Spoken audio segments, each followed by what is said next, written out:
Ya kita dengan bahasa anak-anak. Jadi jangan ibu sangka, jangan bapak sangka karena saya ini ustadz, lalu saya ngomong dengan anak dengan bahasa ustadz. Ya nggak begitu. Nggak biasa saya pulang. Saya ceramah ini cuman Jumat, Sabtu, Ahad, Senin. Kalau Selasa, Rabu, Kamis, saya di rumah sebagai seorang ayah. Saya gendong anak saya. Kalau dia pipis, saya ganti pempesnya. Kalau dia saya berpikir sekali lagi. Gitu. Jangan bayangkan, oh Ustadz Somad ini kan Ustadz. Lalu kalau saya pulang ke rumah, anak istri saya tunjuk. Ya ayyuhalladzina amanu.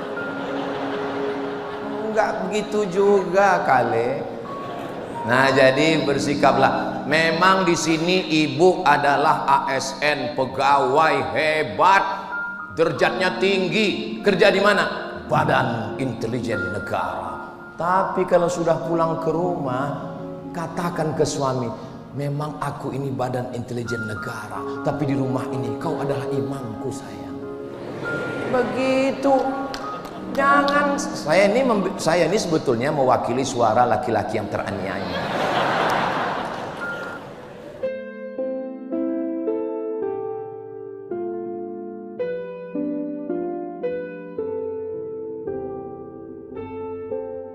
Nikahkan aku dengan istri kedua yang cantik. Makanya tanya dulu, kamu ngomong apa tadi? Ini walaupun ceramah saya di BIN, tapi ini kan direkam. Ini untuk semua kantor se-Indonesia dari Sabang sampai Papua. Tolong, walaupun saya ceramah di Masjid Al-Bait Al-Akbar, tapi ini nanti akan diupload di channel Ustadz Abdul Somad. Tolong subscribe, like, share, and comment. Nah, maka ketika Nabi Adam setelah berdoa Rabbana zalamna anfusana wa illam taghfir lana wa tarhamna lanakunanna minal khasirin, Nabi Adam melihat ada nama yang bersanding dengan nama Allah di tiang arasy. Lalu dia berkata, Allahumma inni atawassalu ilaika bihaqqi Muhammad. Aku memohon kepadamu berkat nama Muhammad sallallahu alaihi wasallam, ampunkan dosaku. Allah bertanya. Allah nanya bukan karena Allah nggak tahu, Allah maha tahu. Tapi Allah mau kasih tahu pada siapa yang tidak tahu. Nama siapa yang kau sebut tadi? Nama Muhammad. Dari mana kau tahu Muhammad? Karena ketika engkau ciptakan aku, rafa'tu ra'si, ku angkat kepalaku, dan aku lihat di tiang arasy ada tertulis nama yang bersanding dengan namamu. Itulah dia nama Muhammad sallallahu alaihi wasallam. Mudah-mudahan yang belum ada anak nanti punya anak dikasih nama anaknya Muhammad. Terserah mau tambahan belakangnya nggak apa-apa, karena itu adalah simbol kita. Ini kadang buat nama anak. Nama anak kamu siapa? Camry Pak Ustaz. Itu kan merek mobil. Kebetulan lahirnya 17 Agustus Pak Ustaz. Terus apa hubungannya? Camry itu maksudnya kemerdekaan Republik Indonesia. Bagus, cinta NKRI, tapi tolong di pangkalnya tulis Muhammad Camry. Cantik namanya. Begitu. Ini sekarang banyak orang sekarang buat nama anak ini cocokologi. Nama suami Sulaiman, nama istri Toyibah, lahir anak Letoy. Mohon maaf Pak Sulaiman. Nah, jadi nama itu adalah, kadang orang ini ngomong ikut omongan Shakespeare dari Inggris. What is in a name? Apalah arti sebuah nama? Bagi kita nama adalah doa. Mudah-mudahan nama ini mengangkat harkat, derajat, martabat di hadapan Allah Subhanahu wa ta'ala. Lalu kemudian Nabi melanjutkan Isra dan Mi'rajnya. Dan ketika itu dia sampai ke Baitul Maqdis Palestina. Mudah-mudahan Allah menolong saudara kita di Gaza. Sampai di sana, itulah yang dibaca sebelum azan. Assalatu wassalamu alaik, alaika ya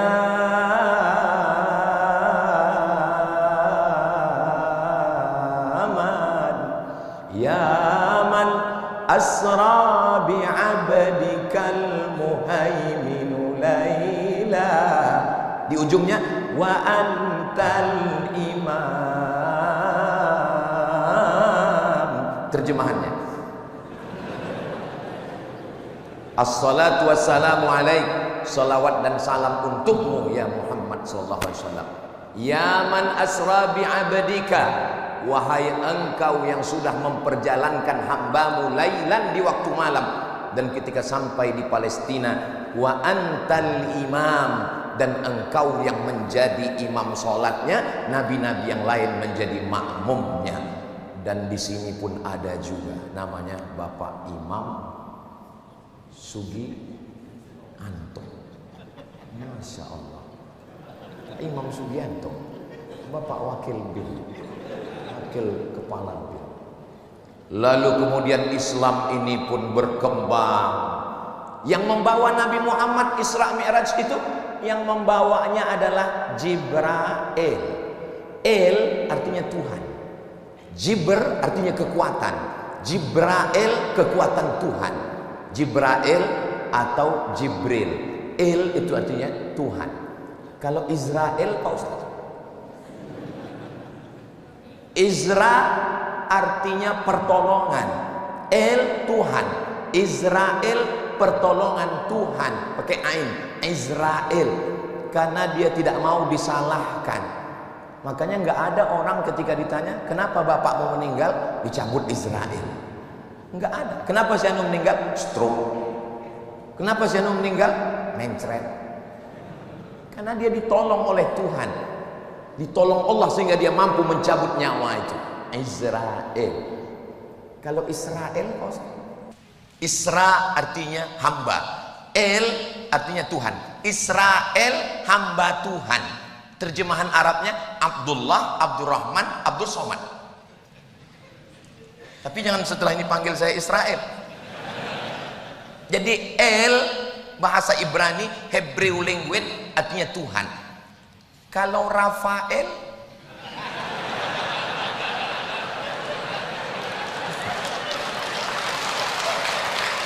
terjemahan Arabnya Syifa. Syifa artinya penyembuh, karena dia malaikat yang memberikan kesembuhan.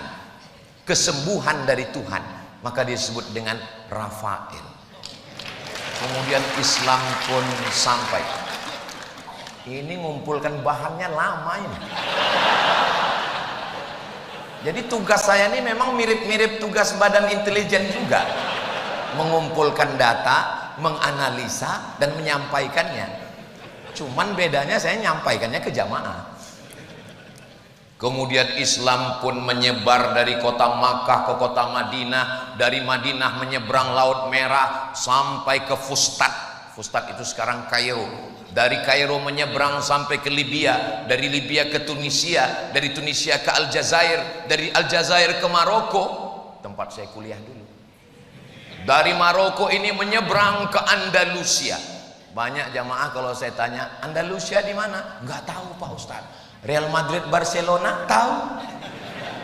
Andalusia, nyebrang Laut Merah, nyebrang Laut Samudra Atlantik sampai ke Andalusia. Maka ada satu tempat yang cantik. Yang cantik itu diumpamakan seperti buah. Buah yang paling cantik adalah buah delima. Makanya perempuan selalu dikatakan rambutnya bak mayang terurai, bibirnya bak delima merekah. Maka yang paling cantik delima. Makanya batu cincin pun, Pak, itu batunya apa? Merah delima. Maka di pintu kota itu dipasang buah delima 3. Satu di atas, satu di kanan, satu di kiri. Kota itu namanya Granada. Rafael Granada.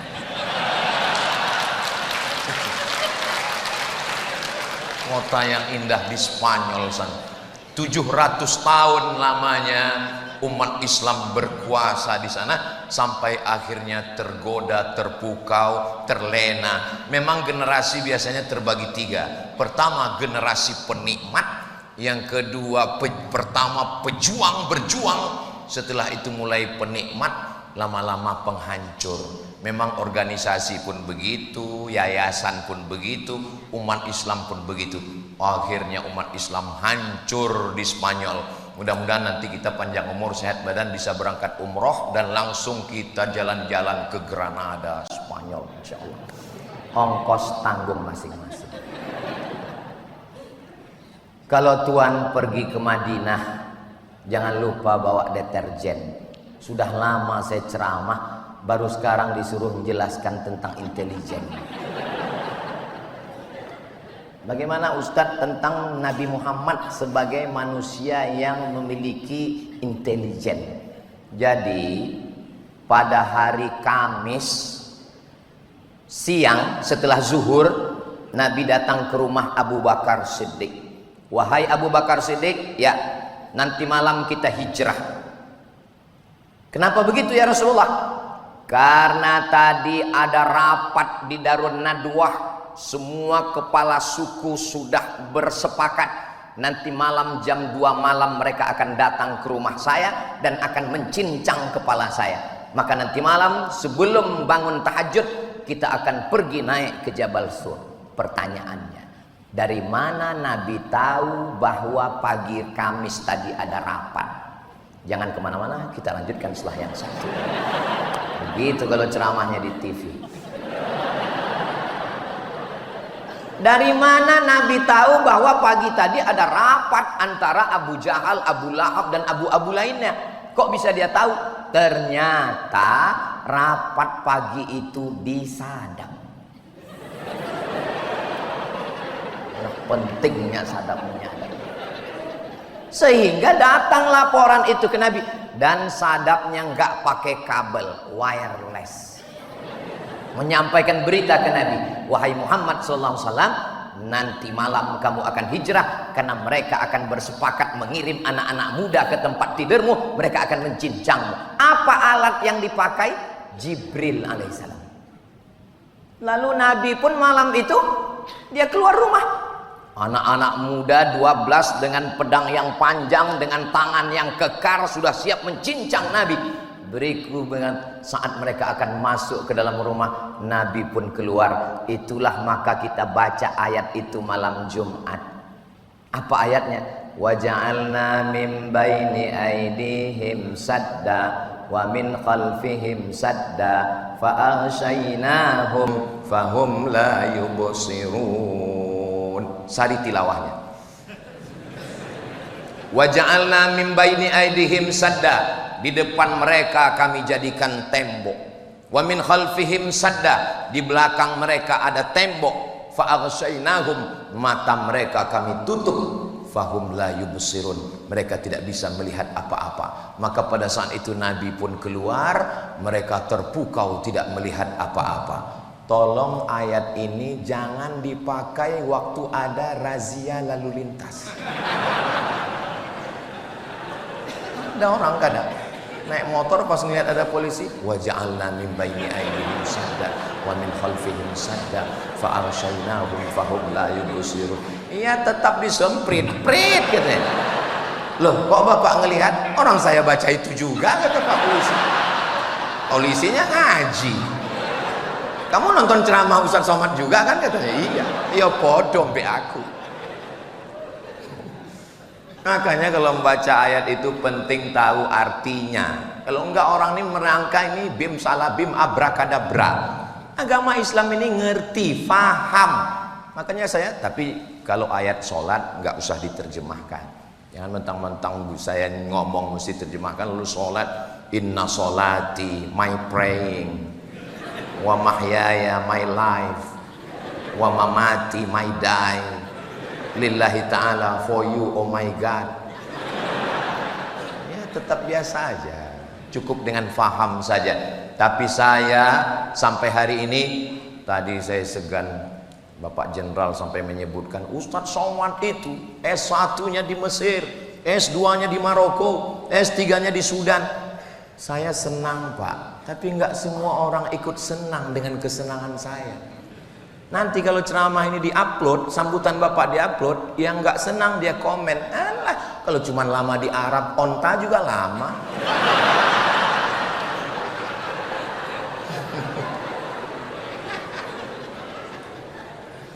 Nah, jadi Nabi Muhammad SAW kemudian naik ke atas Jabal Hur dan dia di sana selama 3 malam. Tadi hari Kamis, malam Jumat, malam Sabtu, malam Ahad, 3 malam. Ngapain dia 3 malam di atas? Dia berstrategi, nunggu. Karena ini hiruk pikuk. Dari mana dia tahu bagaimana perkembangan informasi yang ada di kota Makkah waktu itu? Ada yang mengejar, ada yang membunuh, ada yang mencari, ada yang memeriksa, ada yang interogasi, macam-macam. Diutus seorang laki-laki, namanya Abdullah, nama ayahnya Abu Bakar, nama kakeknya Abu Quhafah, Abdullah bin Abi Bakar bin Abi Quhafah. Malamnya tidur di atas, siangnya keliling mendengarkan informasi apa yang terjadi. Walaupun dia tidak terdaftar di kantor BIN, dia sedang mendengarkan apa yang terjadi. Hati-hati, dinding dan tiang bisa bertelinga. Dia siang pura-pura nggak tahu, tapi malam dia naik ke atas cerita situasi begini ya Rasulullah, jangan turun dulu. Padahal kalau kita mau, ini nggak perlu pakai ini, kan selesai. Ada Jibril, ada Mikail, ada Israfil, ada Israel, ada Munkar, ada Nakir. Innama amruhu idza arada syai'an yaqula lahu kun fayakun. Tapi kenapa ceritanya mesti nginap dulu 3 malam di atas? Mesti ada yang dengar berita. Nabi mau ngajarkan kita hidup ini berstrategi dan mesti ada intelijen. Gak boleh. Makanya tadi kalau Pak Jenderal mengatakan ini mesti ada pakai peci merah, jangan Pak Jenderal, nanti ketahuan. Cukup peci hitam saja, tapi singletnya merah. Karena ini bukan Polri, ini kita sedang ke bawah tanah ini.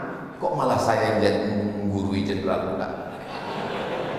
Saudara yang dimuliakan Allah, bayangan saya ya Bu ya, sebelum ceramah tadi, ini nanti ceramah di BIN ini pasti bawaannya macam khutbah Jumat nanti. Ternyata Masya Allah, itu tergantung bagaimana pimpinannya nyambut kita. Ini kan sebelum kesini kami sudah ngobrol dulu tadi. Jadi saya sengaja dibawa oleh Jenderal bicara nyantai, ketawa. Saya tahu beliau kan melihat saya ini jangan-jangan Ustaz Somad lagi grogi. Maka beliau ajak dulu ngobrol nyantai. Coba tiba-tiba sampai ke masjid, kita nggak ngobrol, nggak tahu situasi, nggak tahu berita. Tiba-tiba saya disuruh aja ceramah. Pas dilihat ke depan menakutkan. Misalnya, kalau di sini terus terang saya merasa aman, nyaman, adem. Kenapa adem? AC-nya bagus. Saudara yang dimuliakan Allah Subhanahu wa taala. Lalu kemudian bagaimana kalau ada musuh yang naik ke atas? Ada satu orang laki-laki yang pura-pura, kalau bahasa di kampung kami ngangon. Pernah dengar ngangon? Bawa kambing, sampean Arab lu ngonang di Arab ngangon kambing, wedus. Ini bawa kambing supaya apa? Pura-pura ngangon kambing di bawah Jabal Sur. Supaya apa? Nanti kalau ada musuh tiba-tiba naik ke atas, kasih kode, jangan sampai naik ke atas. Begitu strategi Nabi SAW. Hari Jumat, malam Sabtu, malam Ahad, setelah 3 malam barulah mereka melanjutkan perjalanan. Dan ketika perjalanan itu dilanjutkan, penunjuk jalannya, gaetnya bukan Abu Bakar, bukan Umar, bukan Utsman, bukan Ali, bukan Abu Hurairah, bukan Usamah bin Zaid, bukan Zaid bin Sabit, bukan Ubay bin Ka'ab. Siapa penunjuk jalannya? Penunjuk jalannya adalah Ibnu Uraiqid, non muslim. Untuk apa dipakai dia? Supaya nanti waktu berjalan orang lihat. Siapa itu? Ibnu Uraiqid. Jalan. Tapi kalau penunjuk jalannya Abu Bakar, Umar, langsung ketahuan. Pasti rombongan Muhammad SAW kan? Itu makanya tadi saya larang, jangan pakai peci merah. Pakai peci merah ini berat, biar aku aja. Saudara yang dimuliakan Allah Subhanahu wa taala, akhirnya mereka pun melanjutkan perjalanan. Sampailah 8 hari 8 malam. Berangkat hari Ahad malam Senin, Selasa, Rabu, Kamis, Jumat, Sabtu, Ahad, Senin, sampai mereka di Quba.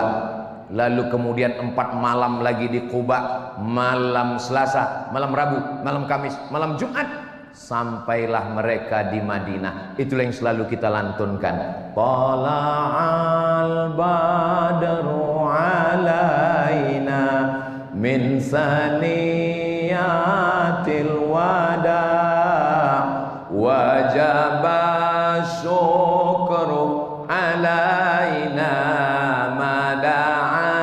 lillahi da ayyuhal mab'utsu fina ji'ta bil amril muta' ji'ta syarraftal madinah marhaban ya khairada.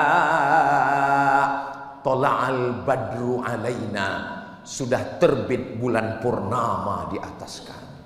Kenapa Nabi Muhammad itu dikatakan bulan purnama? Karena jahiliyah yang gelap, terbit bulan purnama. Badar itu artinya bulan purnama. Sudah jadi nama orang Indonesia Badarudin. Yang perempuan Badriyah. Telepon nggak diangkat, WhatsApp nggak dijawab. Tola'al badru. Makanya kadang kalau Ustaz Somad datang ceramah, lalu jamaah nyambut. Tola'al badru itu artinya terang benderang seperti bulan purnama. Karena memang Nabi itu seperti bulan purnama, dan Nabi itu wajahnya putih berseri. Tiba-tiba Ustaz Somad disambut tola'al, pas muncul ireng. Sekarang Pak Ustadz kan ada skincare, wajah bisa berkilau. Ya lihat harganya dulu. Ada yang muka putih, leher hitam. Ustadz Somad ini kalau ceramah pasti menyinggung perasaan. Kunci dengar tausiah Ustadz Somad itu satu, jangan tersinggung. Ada beberapa orang tersinggung, pulang, ninggal.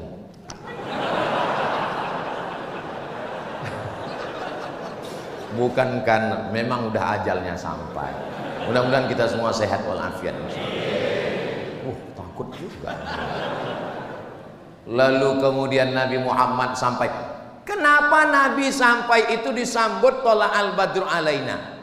Karena sebelum Nabi sampai ke sana, Nabi sudah kirim sahabatnya dulu. Siapa namanya? Mus'ab ibnu Umair, Sa'ad bin Zararah. Mereka ke Madinah dulu, nyari pengikut dulu, yang baiat Aqabah selama 2 kali musim haji. Mereka datang, bawa jamaah, pulang lagi, mempersiapkan semua. Barulah Nabi datang ke kota Al-Madinah Al-Munawwarah. Jadi jangan bayangkan Nabi itu Bismillahirrahmanirrahim, la haula wala quwata. Enggak begitu guys. Dia perlu penuh dengan intelijensia, kecerdasan untuk menjaga, membaca, bagaimana mengumpulkan informasi yang ada di Madinah, menganalisa informasi dan menyampaikan informasi ini ke Nabi. Yang mau ditangkap ini ada 2. Yang pertama peluang, dan kedua ancaman. Kalau ada peluangnya, ada ancamannya. Kok saya lagi seperti membeli pembekalan sekarang? Ada nggak peluang di Madinah? Hijrah ini bukan Madinah ini ujuk-ujuk tiba-tiba Madinah. Tidak begitu. Hijrah yang pertama kemana? Hijrah yang pertama dari Makkah turun ke bawah. Namanya Yaman. Dari Yaman nyebrang Laut Merah. Namanya Djibouti. Dari Djibouti naik ke atas. Namanya Habasyah. Bahasa kitanya Ethiopia. Ada lagunya di Ethiopia, Iwan Fals yang dulu kelaparan. Saya karena di Masjid Segan, kalau di Tanah Lapang kita nyanyikan 3 album. Nabi sudah mengirim utusan untuk hijrah ke Ethiopia. Tapi laporan, siapa yang membawa ke Ethiopia? Namanya Ja'far bin Abi Thalib, saudara kandung Abi Thalib, sepupu Nabi, yang hubungan dekat, nggak mungkin mengkhianati Nabi. Tapi ketika Ja'far pulang ditanya, Ja'far, gimana keadaan di Ethiopia? Ya Rasulullah, di sana aman. Karena rajanya pro kita, namanya Najasyi. Tapi kalau Nabi ke sana, Nabi nggak akan mungkin punya kekuasaan karena ada raja. Nggak boleh ada dua matahari kembar. Peluang, ancaman nggak ada, tapi peluang nggak ada. Kalau begitu hijrah ke sana nggak usah. Hijrah yang kedua, Nabi pergi ke Taif. Nabi pergi ke Taif nggak pakai sendal, nggak naik keledai, nggak bawa teman, sendirian. Supaya apa? Supaya musuh-musuh yang ngintip nyangka dia mau kemana? Nggak jauh-jauh kemana-mana. Makanya Bapak kalau ada rencana macam-macam jangan bawa koper. Pura-pura kayak jalan biasa aja. Tiba-tiba mudah-mudahan suami-suami kita dijaga dari pelakor. Amin. Kok bisa belok ke situ ya? Sampai ke Taif. Taif itu 100 km dari kota Makkah, pegunungan cantik, adem, ayem, indah. Lalu kemudian sampai di Taif, Nabi tidak disambut dengan tola'al badru alaina, dilempar pakai batu, dilempar pakai kayu, dilempar pakai tulang onta, salah satunya mengena ke telapak kakinya berdarah. Apa kata malaikat Jibril? Kalau sampai darah di telapak kakimu itu menetes ke tanah, maka akan aku ratakan mereka semua mati. Nabi mengusap telapak kakinya supaya darahnya nggak netes ke tanah. Seandainya saya yang dapat tawaran itu, wahai Abdul Somad, seandainya darah kakimu menetes ke tanah, kumatikan semua haters-hatersmu dan buzzer-buzzer yang mengejekmu. Tanpa tunggu pikir panjang, saya usapkan ke tanah langsung.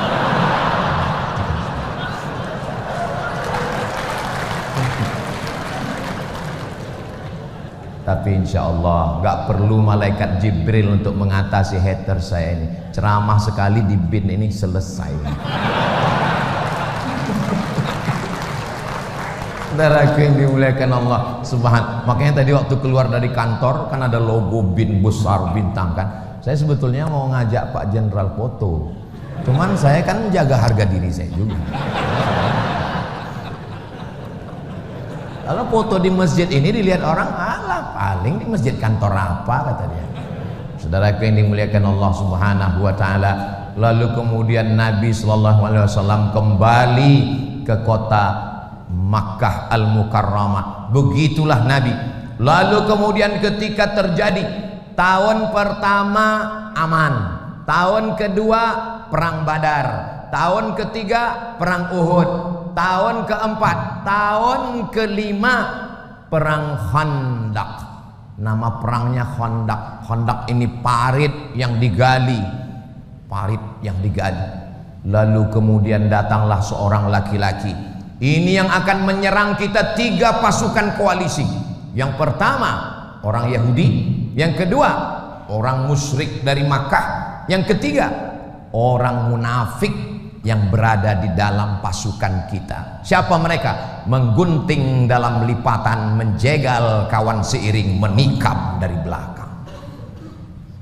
Maka kemudian Nabi pun menyusun strategi. Apa yang dilakukan Nabi? Nabi bertanya, kira-kira apa yang mesti kita lakukan? Musyawarah. Setelah musyawarah, datanglah seorang sahabat Nabi, bukan orang Arab, dia dari Persia, namanya Salman Al-Farisi. Itulah qori kita tadi, Ustaz Salman.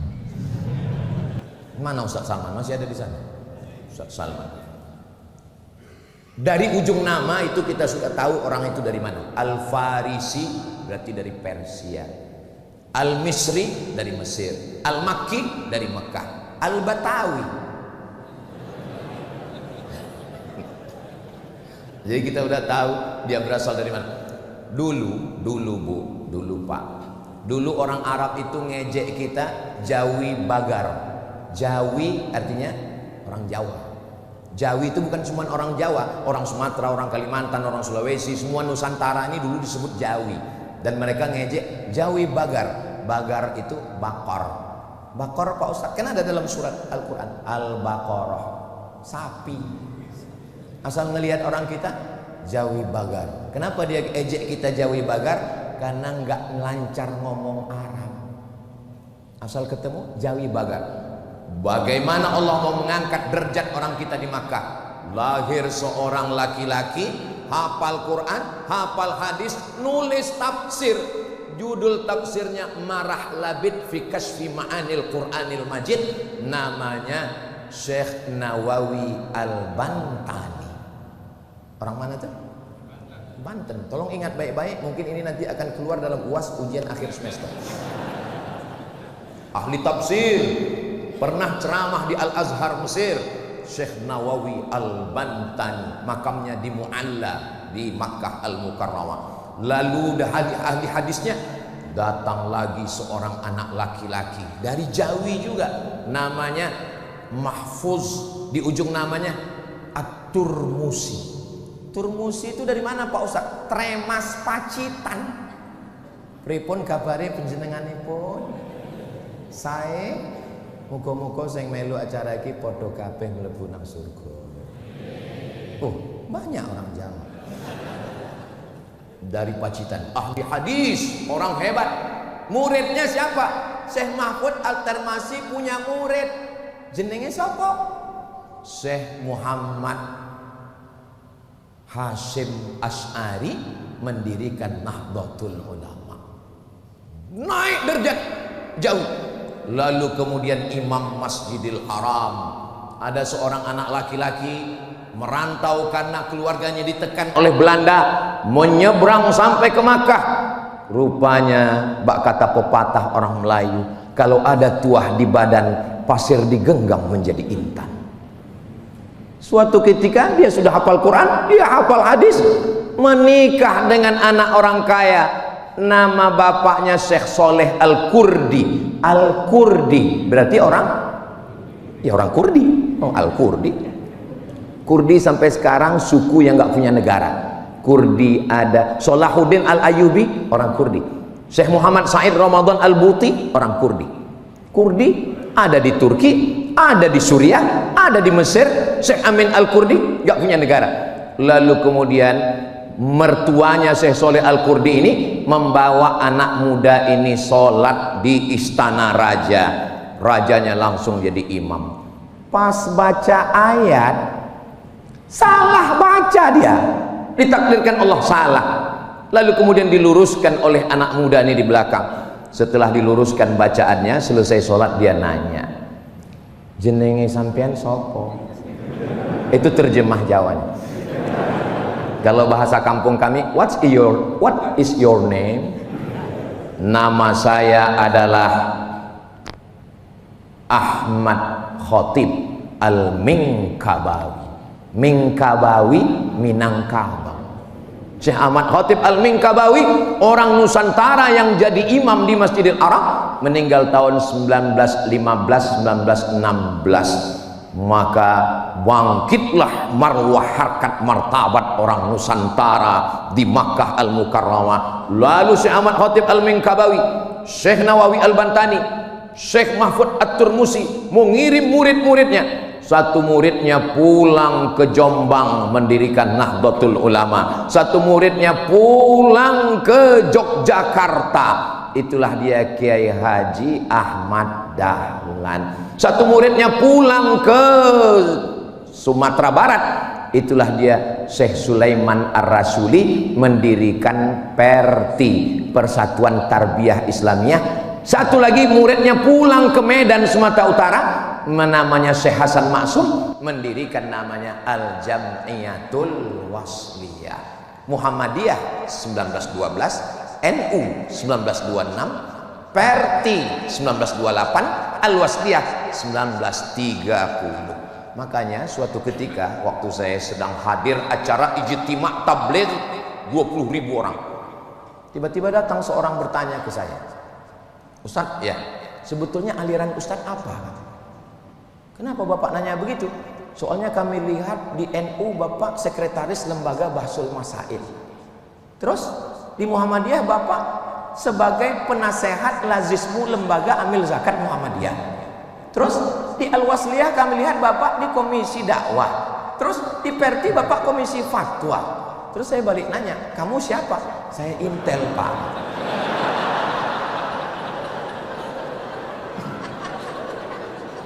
Lalu saya jelaskan bahwa Muhammadiyah, NU, Perti, Al-Wasliyah ini adalah organisasi keagamaan yang disusun oleh ulama Nusantara untuk ngelawan Belanda. Jadi kalau ada orang ormasnya banyak, itu namanya mazhab ukhuwah, bersaudara, selama masih la ilaha illallah Muhammadur Rasulullah. Alhamdulillah sampai hari ini hubungan kami masih tetap akrab. Jadi nggak masa tersinggung dengan ceramah Ustaz. Orang saya nggak udah nyebut nama nggak boleh disebut, menjaga kode etik jurnalistik. Nah, jadi kalau dipahami seperti itu, dulu kan kelahi ini antar mazhab ini Pak Ustadz. Yang Muhammadiyah subuhnya nggak pakai kunut, yang NU pakai kunut, lalu berantem anak mudanya sampai belaga dalil. Alhamdulillah Ustadz, sekarang sudah nggak berantem lagi. Kenapa? Karena sama-sama nggak sholat subuh.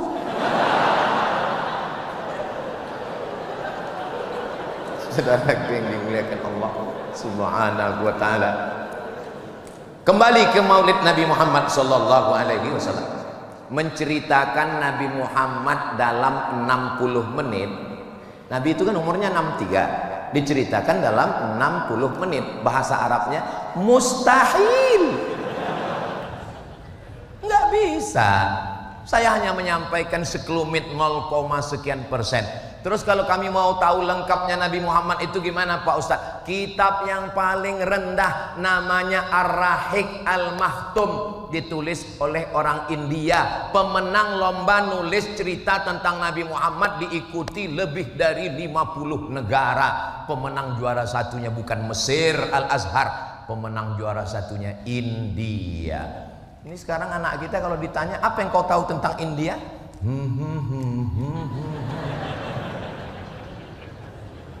Apa yang kau tentang India? Padahal India ulama-ulama besar yang luar biasa. Apa judulnya Pak Ustadz? Ar-Rahiq Al-Maktum. Sudah diterjemahkan ke bahasa Indonesia. Bagus. Saya ada di rumah. Kemarin saya beli pas ada waktu kosong baca. Saya nggak mau gara-gara ini lalu semua pegawai besok sibuk baca. Pas ditanya gimana laporan tentang Indonesia hari ini, kami lagi baca buku Pak. Kalau ada waktu kosong pulang ke rumah baca. Andai tidak terbaca pun insya Allah kita sudah mewariskan sejarah kepada anak kita. Nanti ketika kita sudah mati, anak kita buka-buka lemari mau merapikan, dia lihat ada buku, nangis dia ngelihat buku itu. Mama, kenapa dia nangis? Plastiknya belum dibuka.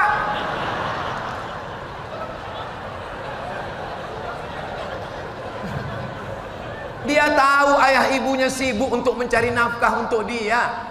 Kita husnuzon. Ustadz, saya kalau Ar-Rahiq Al-Maktum sudah baca. Saya mau yang tingkat tinggi Pak Ustadz. Ditulis oleh cendekiawan non-muslim. Namanya siapa? Namanya adalah Karen Armstrong. Karen Armstrong seorang biarawati perempuan, lalu kemudian dia menjadi penulis buku. Dialah yang menulis buku History of God, sejarah Tuhan. Habis itu dia tulis History of Prophet Muhammad, peace be upon him, Muhammad sallallahu alaihi wasallam. Kalau yang nulis kehebatan Nabi Muhammad orang Islam, ya biasa aja. Tapi ini bukan Islam. Dia mengungkapkan bagaimana akhlak Nabi Muhammad sallallahu alaihi wasallam. 100 tokoh dunia. Yang nulis namanya Michael H. Hart. Judul bukunya 100 Ranking Influential Person in History. Ternyata kalau kita habis sarapan nasi uduk ini lancar bahasa Inggris. 100 ranking dunia. Nabi Musa ada, Jesus Christ ada, Siddhartha Gautama ada, Abraham Lincoln ada.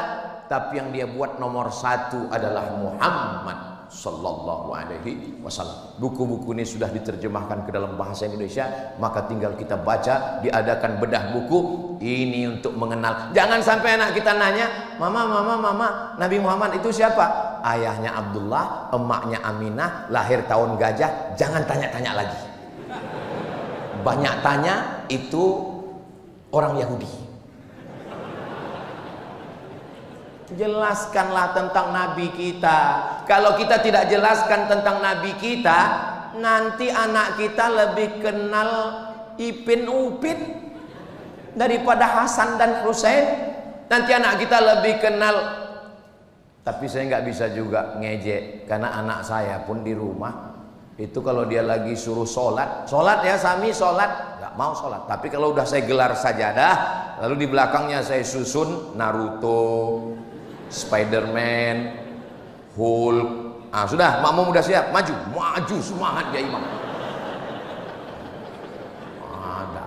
Terus dia nanya, mereka ini Pak udah mualaf semua saya.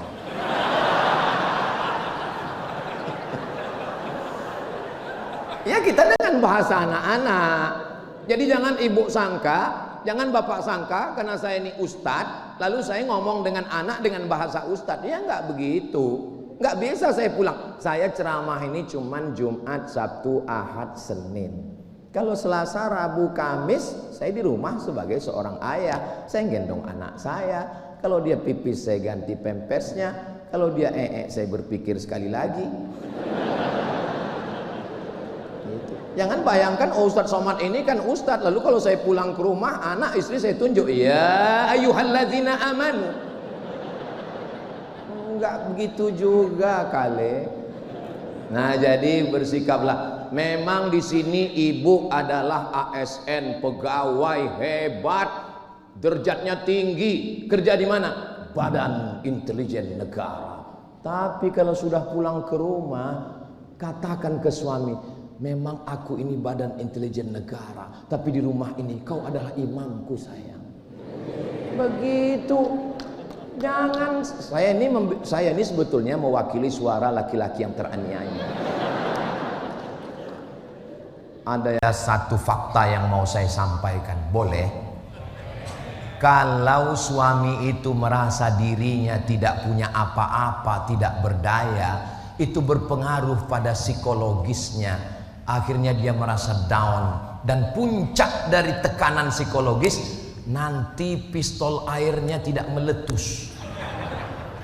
Saya malu mengucapkan ini di depan bapak-bapak jenderal, tapi saya mau rumah tangga kita tetap baik, walaupun profesor doktor, walaupun dokter spesialis, walaupun uangnya banyak.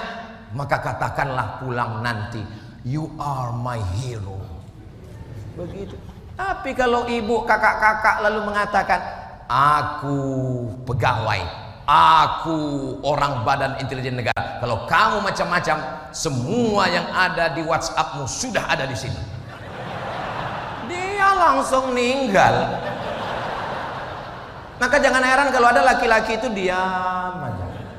Memang laki-laki nggak berkata-kata, langsung meninggal.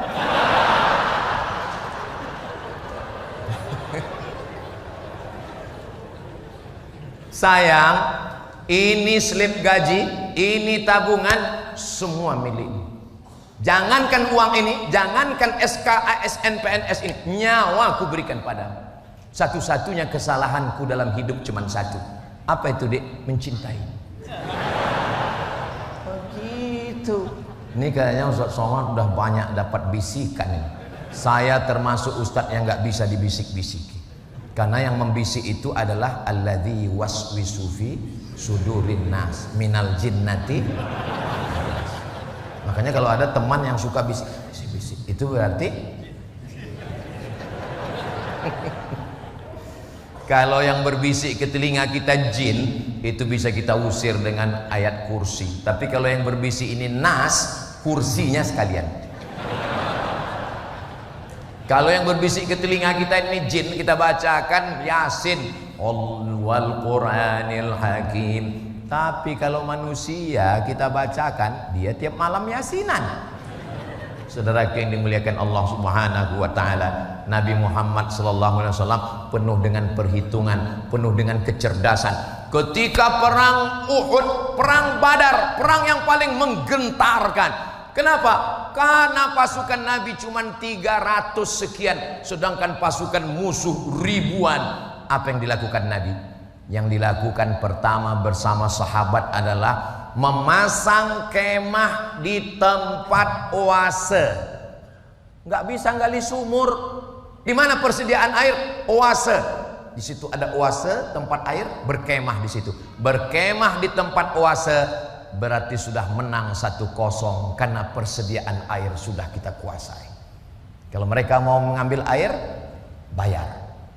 Sekarang, kalau dulu tidak bisa ngambil air karena air sudah kami kuasai. 2, besok pagi habis sholat subuh Nabi menyusun pasukan. Di mana Nabi menyusun pasukan? Di tempat terbit matahari.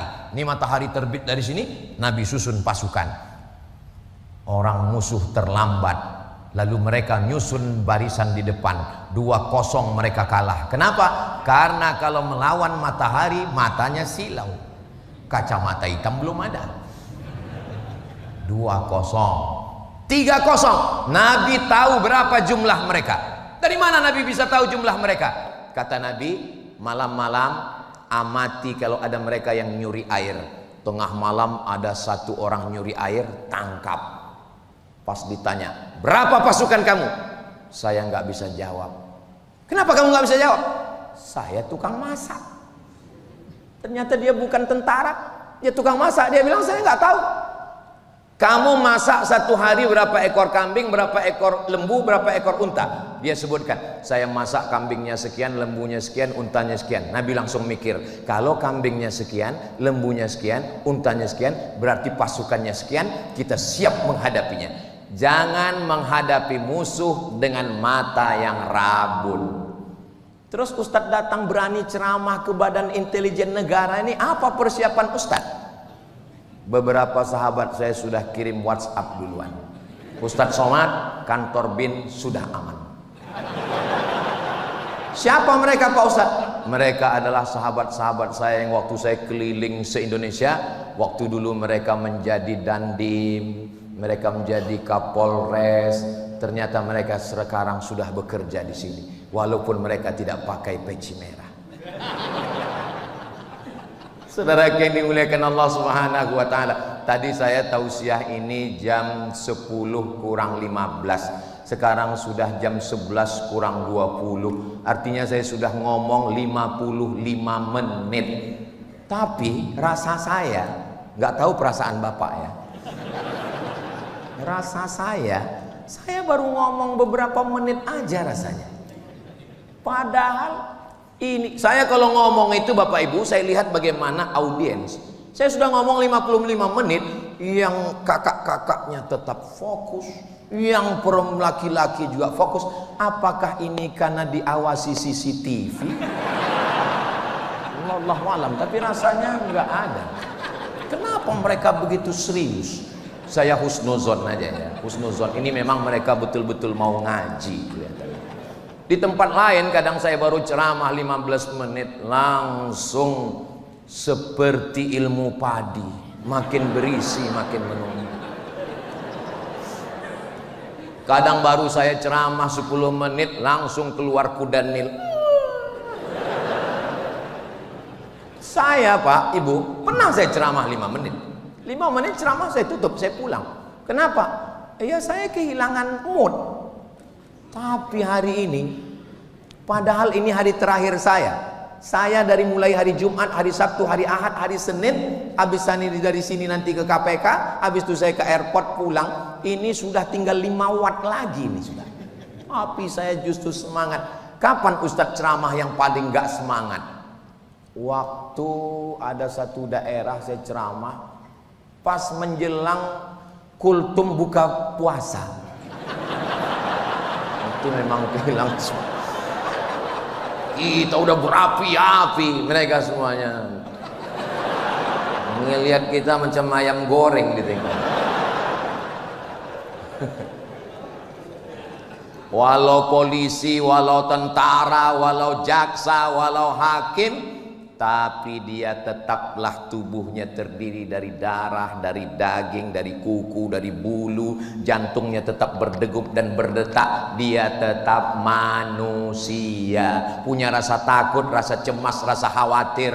Apa yang membuat kita kuat? Yang membuat kita kuat tidak lain adalah zikir kepada Allah, la ilaha illallah Muhammadur Rasulullah. Berangkat dari rumah, aku sebagai seorang abdi negara, tugasku adalah mengumpulkan informasi, menganalisa, memberikan kepada kepala negara untuk dua, peluang dan ancaman terhadap negara. Yang kulakukan ini adalah amal ibadah. Bismillahirrahmanirrahim, la haula wala quwata. Bapak yang bekerja lembur, nanti ditelepon sama istri, di mana sayang?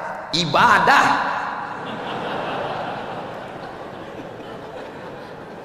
Kalau mati dalam membela negara ini adalah mati syahid, insya Allah. Amin. Mama, ya. Kata Ustadz Somad, kalau mati membela negara ini mati syahid. Mudah-mudahan papa mati syahid. Saudara yang dimuliakan Allah Subhanahu wa taala, di balik laki-laki yang gagah perkasa ada perempuan yang luar biasa. Perempuan itulah yang menenangkan hati dan jiwa bapak. Aku sedang berjuang, aku sedang bertarung, ancamannya adalah nyawa. Maka wahai kakak-kakak, wahai istri-istri yang ada di rumah, ikhlaskanlah suamimu ini untuk mengabdi menjaga negara. Insya Allah Allah menjaga Indonesia baldatun thayyibatun wa rabbun ghafur, insya Allah. Amin ya rabbal alamin. Lebih kurang 1 jam. Saya biasanya ngisi pengajian itu sesuai besarnya botol minuman. Ini sebetulnya kalau standar ini 300 ml ini, setengah jam. Tapi karena saya merasa nyaman ceramah ini, maka insya Allah karena hati yang menerima ini semuanya hati orang yang baik-baik, insya Allah. Di mana letak jantung yang mengalirkan darah ke otak, ke mata, ke kepala, ke tangan, ke kaki? Nih, berdegup dan berdetak. Biasanya kalau mikrofonnya mahal itu bisa kedengaran detaknya. Itu jantung yang normal. Tapi ada jantung yang nggak normal. Biasanya jantung nggak normal itu disebabkan oleh 3. Yang pertama jatuh cinta, yang kedua jatuh tempo, yang ketiga Pak Ustadz ceramah di bin. Saudara yang dimuliakan Allah Subhanahu wa taala, ala bi dzikrillah tatmainnul qulub. Dengan banyak berzikir mengingat Allah, hati menjadi tenang. Pejamkan mata, tarik nafas panjang, hembuskan, amati nafas, kosongkan pikiran, kosongkan. Datang wajah istri, nggak jadi fokus. Hilangkan semua masalah, fokus, kosongkan. Bagaimana ketika sedang kosong itu tiba-tiba datang malaikat maut? Mati kita. Ditanya sama malaikat, "Marabbuka?" Kosong. Jangan pernah kosong. Saya nggak pernah kosong. La ilaha illallah, la ilaha illallah, la ilaha illallah. Afdalu dzikri la ilaha illallah. Hanya saja zikir itu ada yang di lisan, ada yang di qalbi. Kalau lagi nggak ada orang, ya kita zikir la ilaha illallah. Pas lagi ada orang, ya kita tetap ngobrol, tapi di dalam tetap la ilaha illallah. Ini kadang orang ini baru-baru tobat, baru hijrah, pas lagi ada orang la ilaha illallah. Pas nggak ada orang, main game. Apa ini? Gitu. Tapi saya nggak mau juga gara-gara ini lalu nanti Pak Jenderal mengadakan rapat masing-masing divisi dan sektor, ditanya bagaimana laporan tentang keamanan negara kita. La ilaha illallah. Bagaimana visi misi ke depan Indonesia Emas 2045, kita serahkan semuanya pada Allah, Pak Jenderal. Ini bukan ajaran Islam. Islam itu penuh dengan strategi, Islam itu penuh dengan intelijensia, Islam itu penuh dengan target-target. Ketika menggali parit, paculnya itu kena dengan batu, memancar cahaya. Apa kata Nabi? Pada pancaran cahaya aku lihat kalian sudah menguasai Yaman. Pada pancaran yang kedua, aku lihat kalian sudah menguasai Rum. Pada pancaran yang ketiga, aku lihat kalian sudah menguasai negeri Syam. Apa kata Nabi? La taftahunnal Konstantinia, kalian akan menguasai Konstantinopel. Visi misi 2045 Indonesia Emas. Begitu. Berapa tahun baru dikuasai Konstantinopel? Dikuasai Konstantinopel 700 tahun setelah Nabi meninggal oleh seorang anak muda umur 19 tahun, namanya Muhammad Al-Fatih. Al-Fatih sang penakluk, barulah dikuasai. Tertulis di pintu masjid Konstantinopel Hagia Sophia, la taftahunnal Konstantinia, kalian akan menguasai Konstantinopel. Visi misi ke depan. Makanya kadang saya ketemu dengan anak-anak pesantren, taman ini mau kemana? Saya serahkan pada Allah. Datang 10 anak pesantren ke rumah, gurunya ngomong, tolong Ustadz berikan pembekalan mereka. Saya tanya satu-satu, kau mau kemana? Ya bagaimana nasib aja Pak Ustadz. Saya suruh pulang semua. Nggak ada yang bisa dikasih pembekalan. Islam ini akan maju dengan program, dengan visi misi, dengan pemikiran. Itulah yang dapat saya sampaikan pada kesempatan yang baik dan mulia ini. Saya tutup sebelum doa dengan pantun penutup. Menangkap puyuh di Bukit Selasih. Thank you dan terima kasih.